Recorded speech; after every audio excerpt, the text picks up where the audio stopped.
Россия великая страна. Мы с вами вместе, мы с вами рядом, мы с вами своих не бросаем.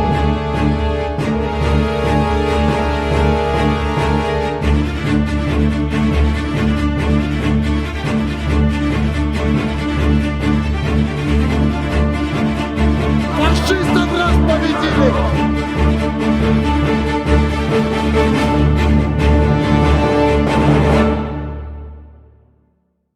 За мир, за Россию, за победу, сила в правде.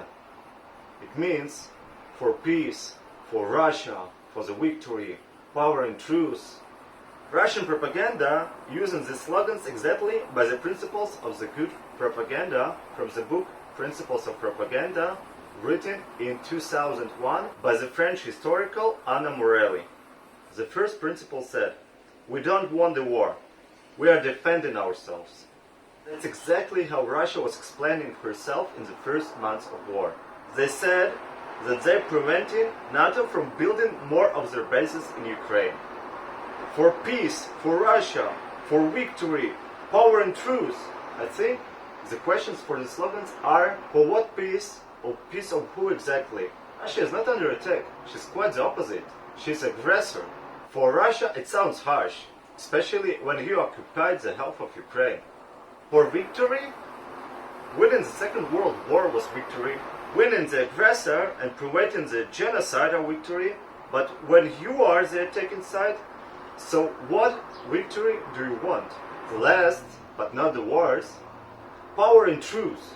All knows the truth. The propaganda didn't want to show to their believers. So, as you can see, today we're gonna talk about the propaganda, and I'm gonna show you why it's also important battlefield of war.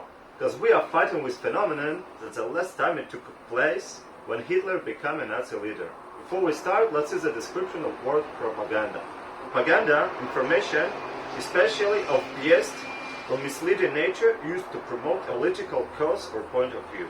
The history of using propaganda began from Middle Ages, when it was conflict between Catholic and Protestant churches. Protestants win because of using the right propaganda and expanding it with leaflets. As the humanity and technology keep evolving, politicians and world leaders begin to use propaganda to achieve their goals more frequently due to a large variety of options to spread fake information that they had. When we invented telegraph, it allows us to instantly transmit the information on big distances. Use of newspapers and magazines allows to the countries to take the propaganda on a brand new level. For the beginning of the First World War, participating countries created a lot of agencies that their only goal was to convince the people that the war not only government needs, but it concerns each and every one of them. They used every instrument possible: family values, nationalism, and even the sex context. And it worked perfectly. People meet at the beginning of war with patriotic delight. Especially, propaganda increased its influence in the 20th century. Long story short, the more sources to spread the information you have, the more amount of people you can embrace. Head of Nazis propaganda Goebbels once said, with the radio they would never succeed to seize power and control people's minds. The massive production of folk radio had a huge influence. Imagine if simple radio had such a power, so what can we say about today? Smartphones, TV, internet makes propaganda life much more easier. Internet allows to a million of people to rewrite the information and to make their notes. There are a lot of unknown sources that can correct the known articles. In the 21st century, you have a common phenomenon of the fake news. It's really easy to drown in this amount of data that we have today. So how can we be so sure about what we see and what we read? Obviously, we need to read the information from various sources. It can be a good beginning. So let's see what happened in Russia and where does these letters came from. On 21st of February, Putin declared the start of a special military operation in Ukraine. He said the target of this operation was demilitarization and denazification of Ukraine. But the statement, the events took a turn in exactly opposite direction. By now, Ukrainian military power grows every day with the help of a dozen countries. Denazification? Maybe one day he will see that the only Nazi is himself. He also intended to save and defend people of Donetsk and Donbass that suffered for 8 years from the Ukrainian Nazi military that bombed their houses and killed the hundreds of innocent people. I don't know if I need to laugh or to cry by this point. He attacked the sovereign country in 2014 and brought in the Russian troops there, to the autonomy state that was illegally proclaimed by themselves. So these excuses allows him to invade the Ukraine and without declaration of war start to send in the rockets and to bomb Ukrainian cities by the night. Okay, let's move to the Z and V letters from the alphabet. But even here, Russian propaganda claimed it always was a Cyrillic letters. Come on, give them a credit for creativity, but it's only beginning, further worse. We don't know exact origin of these letters. Someone said it was the directions. Techniques with Z and V, it's Eastern or Western Military District. Another explanation is the designation of a task forces and the letters didn't have any meaning, it's just what they choose. But Z very quickly became an official symbol of this special operation. From beginning of March, the propagandists began to spread the virus in Russia region and to organize supportive events for Special Operation Ukraine. Month of March, in Kazan, Children's Hospice lined up his words in Z-letter formation. On 9th of March, in the city shopping mall, students of Kazan State Culture Institute held a campaign to support the operation. They were dressed in the white hoodies with St. George ribbon with Z-letter. They screamed, "Zamir, sing a song, keep on Russia."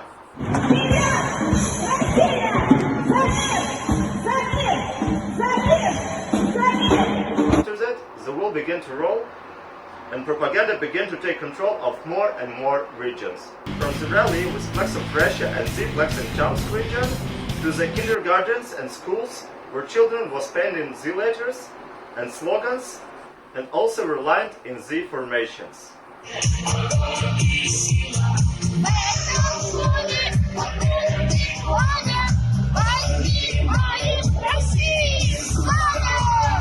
Да, русский многое стерпел, но русский вовсе не терпил. Внимательнее читайте, повторяю. Поддержим честь государства! За президента! За страну!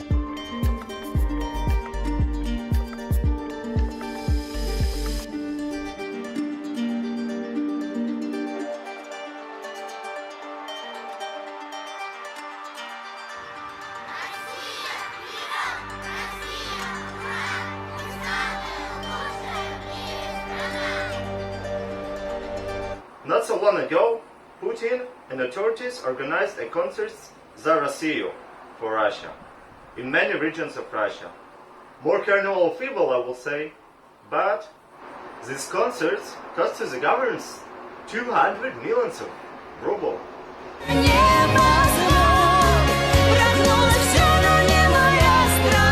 Imagine, instead of doing concerts, they would give this money for the veterans of the World War II.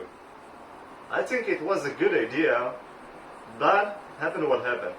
One of them at the stadium Luzhniki Moscow, Putin visited by himself. Так сегодня и так будет всегда. Спасибо.